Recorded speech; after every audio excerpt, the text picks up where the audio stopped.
Fala galera da edição de vídeo.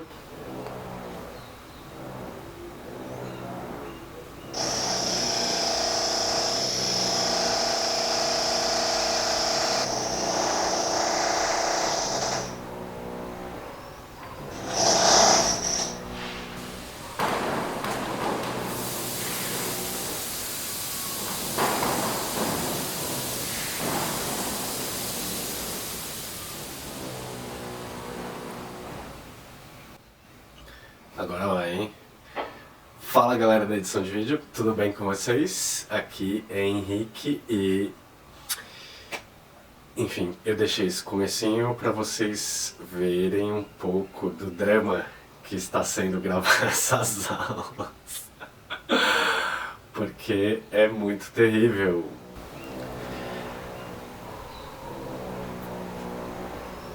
Tem essa Serra do Inferno de fundo. Só para eu explicar um pouquinho para vocês, o meu vizinho, como vocês podem ouvir, ele resolveu fazer uma obra. Que legal, que pessoa bacana.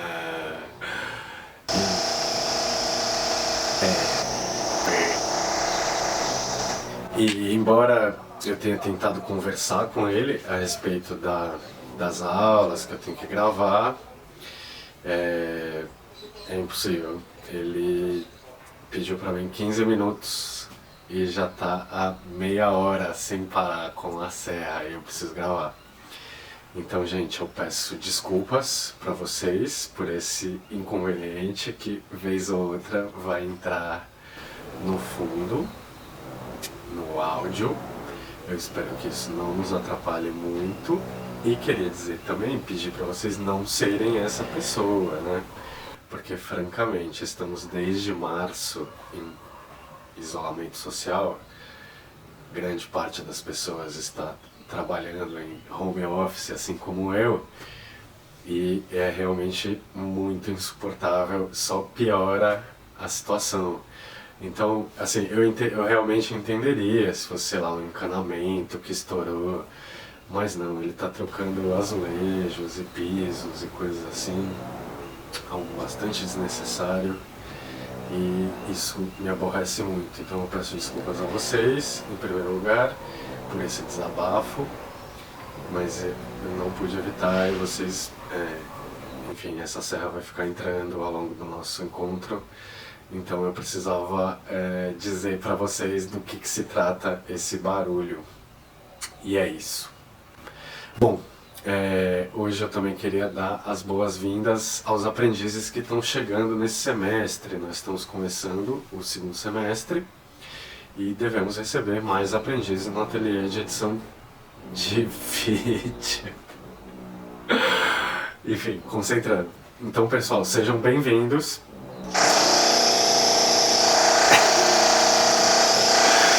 Sejam bem-vindos. Eu entendo que nesse primeiro momento a gente deve continuar com os encontros online, por conta da pandemia.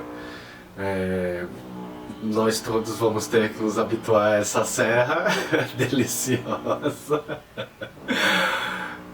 Mas enfim, sejam muito bem-vindos, estou ansioso para conhecer vocês. E acredito que em breve nós devemos nos encontrar presencialmente, o que vai ser muito bom.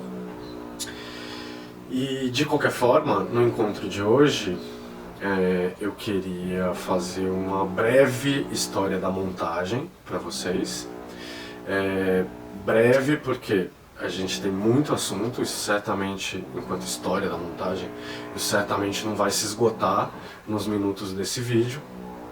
A gente tem muita coisa para falar, a gente poderia inclusive construir uma carreira acadêmica em cima da história da montagem, a história do audiovisual. Para os aprendizes do semestre anterior, esse vídeo fica meio como uma revisão do que nós vimos até agora.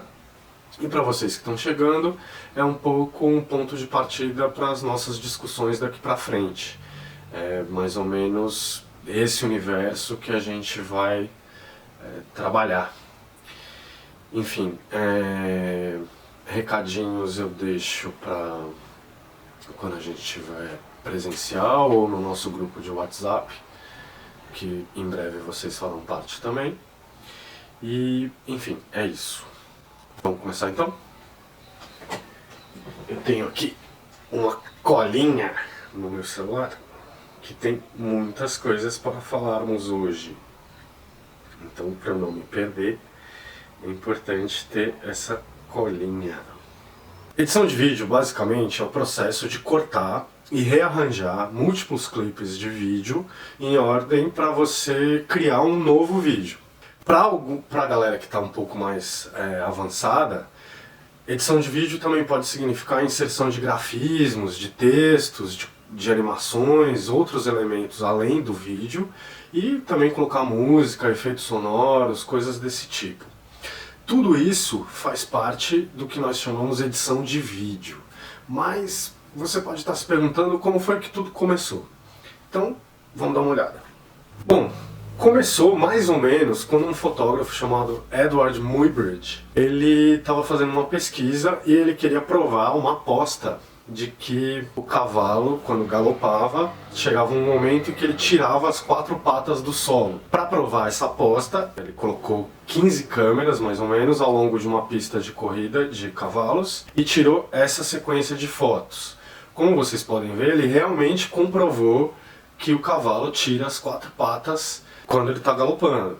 No entanto, essa sequência de fotos ficou muito conhecida, foi muito reproduzida e seria a primeira sequência, uma espécie de animação. Essas fotos do Muybridge, inclusive, foram colocadas em alguns dispositivos que tentavam reproduzir a imagem em movimento. É só uma curiosidade sobre o Muybridge, ele tirou mais ou menos 100 mil fotos de pessoas e animais para tentar entender o movimento desses seres.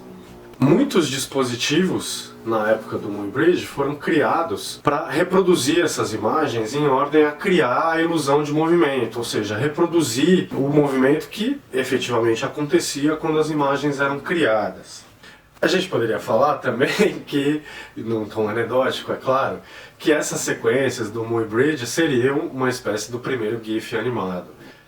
No entanto, piadinhas à parte, o que nos interessa saber é que o método de captar e reproduzir essas imagens em movimento foi sendo aprimorado ao longo do tempo.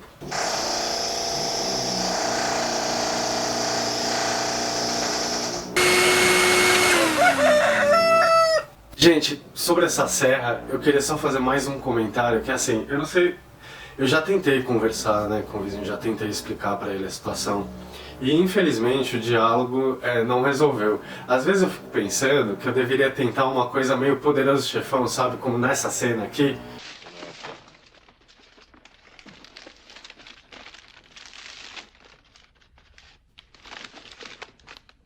What the hell is this?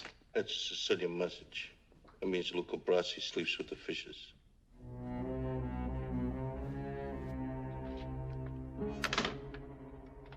É isso, eu devia mandar para ele uma mensagem siciliana. Ele ia entender, de repente, o meu problema, que vocês estão entendendo.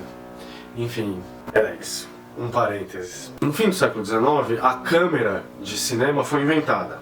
E é um mecanismo, na verdade, que tinha um filme comprido, chamado filme stock, que ficava passando na manivela, com uma rápida exposição, e esse filme era exposto à luz de modo a criar fotografias com um intervalo muito curto entre elas. E quando você reproduzia essas imagens, você tinha a ilusão de que isso estava se movimentando. Para fazer essa reprodução, se usa um projetor, que basicamente é uma câmera de vídeo, só que ao contrário, ao invés de filmar, ela joga a luz no filme. Uma coisa interessante de notar desses primeiros filmes, o primeiro cinema do fim do século XIX, esses filmes normalmente eles eram como um teatro filmado, ou seja, a câmera ficava parada, meio distante, tentando pegar o máximo possível de imagem, e toda a ação acontecia ali, como se você estivesse sentado num teatro acompanhando uma peça. E assim como num teatro, o público podia passear os olhos pela imagem e olhar para o detalhe que lhe chamasse a atenção.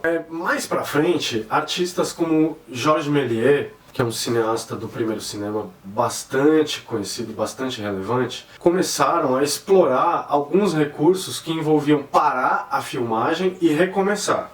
Isso, na verdade, vem de entender que você não precisa gravar no exato tempo, na exata sequência, nem no mesmo espaço que a cena está acontecendo. A câmera, o fato de você poder interromper a filmagem e voltar a gravar, permite que você reconstrua esse espaço e esse tempo, ainda que as coisas não tenham sido gravadas em ordem cronológica. Então, o Méliès, ele começou a explorar, avançar ou retroceder a câmera, parar a filmagem para fazer objetos aparecerem em cena ou desaparecer, enfim. Ele era um mágico, o Méliès, e ele começou a usar truques para fazer seus filmes. Truques que vinham do universo da mágica. E logo descobriram o seguinte, uma coisa muito importante para a edição de vídeo, que colocar duas sequências na montagem cria um significado extra que não estava nessas imagens. Esse fenômeno é chamado justaposição, ou seja, a justaposição entre dois fotogramas cria uma ideia no espectador, cria um conceito em quem está assistindo. Quem explorou muito essa ideia de justaposição foram os cineastas russos, principalmente Lev Kuleshov. Ele não era exatamente um cineasta, ele era um pesquisador desses fenômenos da imagem, e do grupo ligado ao Kuleshov saíram grandes cineastas russos desse primeiro cinema, por exemplo, Sergei Eisenstein ou Dziga Vertov. Então, ao invés de gravar na exata sequência da história do filme, perceberam que era possível interromper a filmagem e ir gravando pedacinhos dessa história. E que essa gravação não precisava também ser feita em ordem cronológica, porque depois você poderia, na montagem, reorganizar todos esses fotogramas de modo a criar a sua narrativa.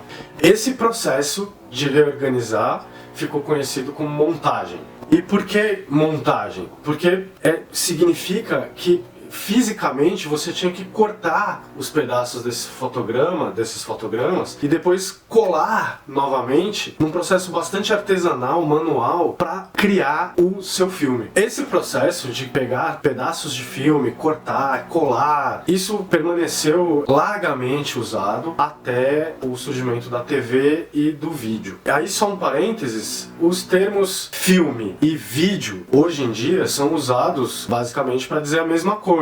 Mas antigamente isso não era a mesma coisa. Pelo seguinte aspecto, o filme a gente está falando de uma coisa física, um material, um suporte de acetato que, enfim, ele é palpável, e o vídeo a gente está falando de um sinal eletroeletrônico que não é exatamente material. O que eu quero dizer para vocês é que, assim, ao contrário do filme, o vídeo é um sinal eletroeletrônico. Esse sinal poderia ser reconvertido em imagem através de um aparelho de televisão. Uma coisa importante, assim, eu não vou entrar muito nos detalhes técnicos de como essa conversão de sinal é feita, até porque isso é um assunto bastante complicado e a gente pode deixar para um próximo vídeo. Mas o importante da gente notar nesse momento é que uma fita magnética que tem um sinal de vídeo, a antiga fita VHS ou uma fita Betacam, ela poderia ser reutilizada e você poderia regravar esse sinal nessa mesma fita. Uma vez que você expôs o filme analógico,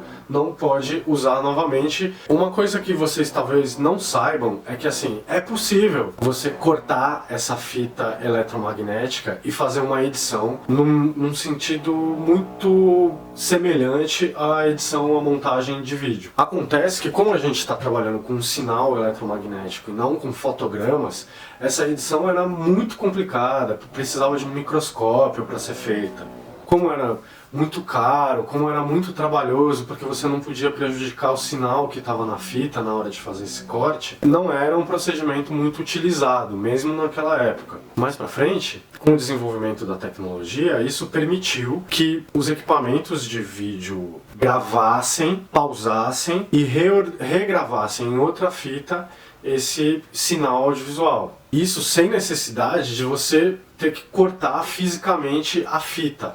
Isso permitiu uma nova era de edição totalmente digital, totalmente eletrônica. Essa edição de vídeo com fitas eletromagnéticas, ela foi largamente usada durante muitos anos, algumas décadas na verdade, até o surgimento da edição através de computadores. essa maneira de você editar vídeos com fitas eletromagnéticas e que você precisava de equipamentos gigantescos, alguns com o tamanho de uma máquina de lavar, isso continuou assim mais ou menos até o fim dos anos 80, que é quando surge o Avid. O Avid foi o primeiro sistema a permitir editar vídeos dentro de um computador. E se criou um sistema de edição de vídeo não linear, ou seja, na fita eletromagnética você precisava ficar indo e voltando essa fita e gravando na outra que você estava fazendo para conseguir construir essa sua edição. Ou seja, de alguma forma, mesmo que você pudesse reorganizar o material, a sua edição era linear, a sua fita onde você estava editando era linear. Agora, com a edição não linear, isso acabou. Você pode simplesmente reorganizar livremente o seu material, gerar um novo arquivo de vídeo a partir disso, se tornou algo muito simples. E embora a gente possa dizer que o Avid 1 tinha algumas sérias limitações, por exemplo, a resolução, o tempo dos vídeos que você podia ficar editando, ele foi um sistema que se aprimorou muito rapidamente e chegou na era moderna, criando as bases para hoje tudo que nós conhecemos de edição de vídeo, que é uma edição de vídeo completamente digital, que são essas enormes correntes de zeros e uns, esses dados. E é com isso que nós trabalhamos fundamentalmente. São esses zeros e uns todos que nos ajudam a fazer uma edição em tempo real e nos ajudam a exportar um material com grande qualidade de imagem e som. E hoje, 2020, o Avid ainda está aí. É um programa muito comum, principalmente em emissoras de TV, que ainda usam o Avid, mas hoje nós temos dezenas de outros programas que usam uma tecnologia semelhante e que estão, na verdade, fazendo esse trabalho. Estão interpretando esses zeros e uns como um vídeo, permitindo que o programa de edição faça a edição em tempo real, que você consiga ver como se fosse uma moviola, como se fosse um vídeo analógico, e que você consiga depois reconfigurar todas essas informações em um novo corte, em um novo vídeo. Bom, galera, e esse tanto de programas que a gente tem para editar vídeo, na verdade, eles ajudaram a reduzir muito tanto o tempo que o editor levava para fazer um novo vídeo, quanto os custos para esse processo acontecer. Embora a gente saiba que o equipamento para editar vídeo não é muito barato comparado a um computador, se a gente for pegar esse equipamento e comparar com uma moviola, com o que seria necessário para editar um filme analógico, ou mesmo com os equipamentos necessários para você editar uma fita Betacam, por exemplo, então realmente é muito mais barato editar num computador. E isso sem comprometer a qualidade do vídeo. Hoje, inclusive, nós temos umas resoluções muito grandes, né? 4K, 8K tá chegando aí, o que garante uma qualidade de imagem, porque a gente tem muita informação para fazer essa imagem. Então, galera, basicamente é isso o que eu tinha para falar para vocês hoje. Isso é só para apresentar para vocês um pouquinho o universo da edição e, fundamentalmente, é com computadores que nós vamos trabalhar. São questões envolvendo o vídeo digital que nós vamos tentar trabalhar no nosso ateliê. Então é isso, eu espero que vocês tenham gostado. Um abraço e até a próxima.